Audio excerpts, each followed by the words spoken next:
As we head into the final 4 games of the NFL season, there are 2 young playmakers that are ascending the ranks thanks to great 3-week trends. So whether you're making those tough lineup decisions for your playoff teams, because we know you guys all made it, or maybe you're going to play some best ball playoff contests, or just jumping into some DFS contests, you're going to want to remember this second-year running back and rookie wide receiver. At running back, we've got to head to Buffalo, where Joe Brady has taken over as the offensive coordinator for the last 3 games, and that has been very good for one of our preseason favorites. Hit a bit of a mid-season lull, but looking really strong again in this role, and that is James Cook.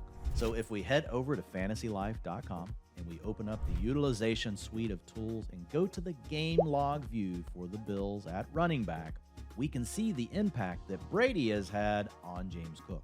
And one of the first things that really caught my eye here is the targets per route run for Cook. Think back to the preseason. This was really part of our idea, the thesis behind taking James Cook in drafts. He could be as high as the number 2 or 3 target in the offense. It's a guy that was a very good target earner in college, could work downfield in mismatched situations. Then we saw him really repeat that as a rookie, even though his role was limited. And now we're starting to see it. We have targets per route run of 31%, 39%, and 24% over this 3-game stretch. In that sample, 31% targets per route run. Now, we haven't seen an expansion in route participation.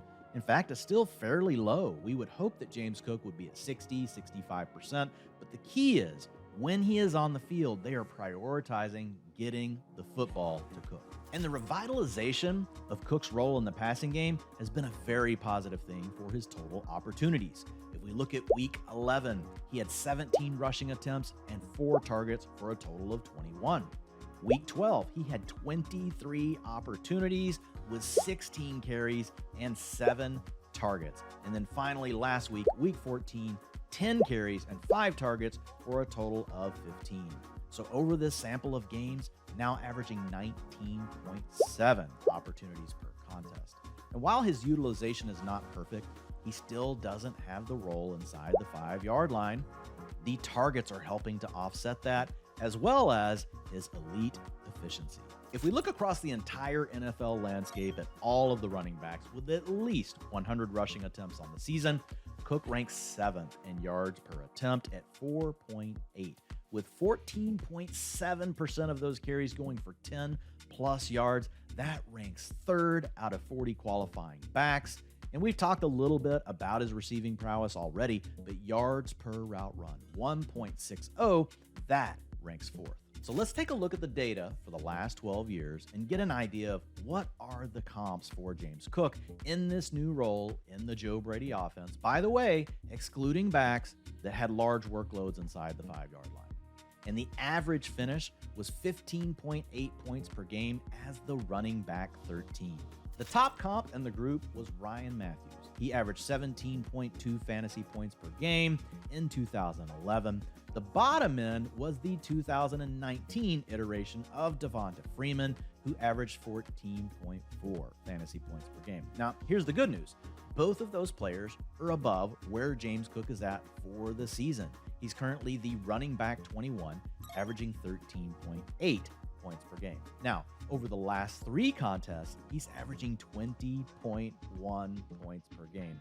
And while that is a ceiling that we can look towards with James Cook, I don't know that he can quite keep that up because, again, he doesn't have the carries inside the 5, so that's going to make it difficult to sustain. But like we mentioned, this role in the receiving game, especially in PPR formats, is going to keep him in play. And that's why I've upgraded him to mid-range running back 2 status, but now carrying weekly RB1 spike potential.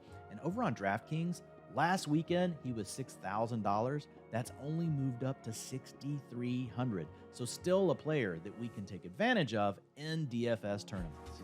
Of course, you can do more than just play DFS over on DraftKings, because football is more fun when you are in on the action. And this week, we have teamed up with DraftKings to do just that. Right now, new customers will get a $150 in bonus bets instantly when they place their first $5 bet. That's right, it's that simple. Just download the DraftKings app, sign up using the promo code DEBRIEF, DEBRIEF, and place your first $5 bet. The crown is yours. Now we have to turn our attention to the wide receiver position, and we head to Kansas City to talk about none other than the rookie Rashee Rice. Now, Rice is a guy we've talked about. He's been earning targets, but he's been stuck in a rotation. The Chiefs coaching staff has not been willing to give this guy a full-time role. However, it looks like that might all be changing.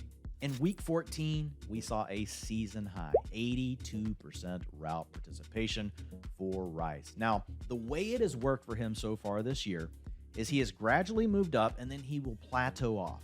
So the last few games, we've seen him in that 65 to 68% route participation range, but now we're getting that next bump up, and it's at 82%. Will it be right at that every week moving forward? I can't say for sure, but given the way his trends have worked so far this season, I do think he's in for his largest role of the season down the stretch. And over the last 3 games, Rice has been absolutely on fire. He has a 32% targets per route run. That's best on the team. A 29% target share, averaging 9.7 per game. That is also best on the team. Now, he's mostly been an underneath target. He's not getting these deep A-dots. He is a guy that has 20% of the air yards, averaging 36.7 per contest, but 19.7 fantasy points per game. And when we take a look at this talent profile and the efficiency associated with Rice, the rookie is doing some impressive things.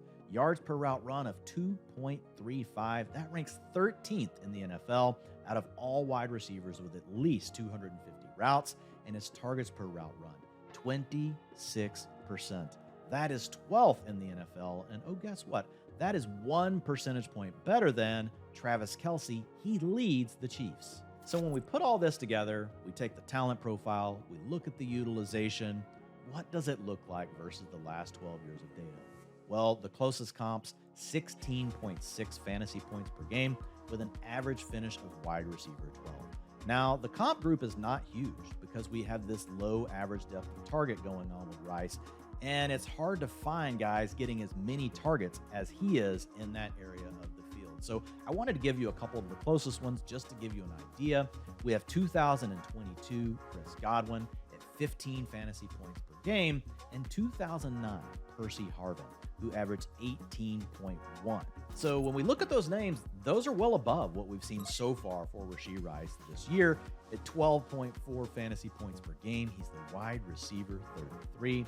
Now, he has been averaging 19.7 over the last 3 games. I don't know if he can stay at that number. We probably need to see another bump in route participation for that to come true. But what's holding the Chiefs back? They need to win games. They don't have anyone else outside of Travis Kelce. So the path is clear for Rice to continue this rise. He may not plateau. He could keep moving upward. And when we look at him over on DraftKings, only $6,100. This is a guy that can score 30 fantasy points in any given game, and you're getting him at 6,100. So I really like that. I have upgraded Rice to a mid-range wide receiver 2 thanks to this recent bump in route participation, but he carries extremely high upside. He could be a wide receiver 1 with more route participation.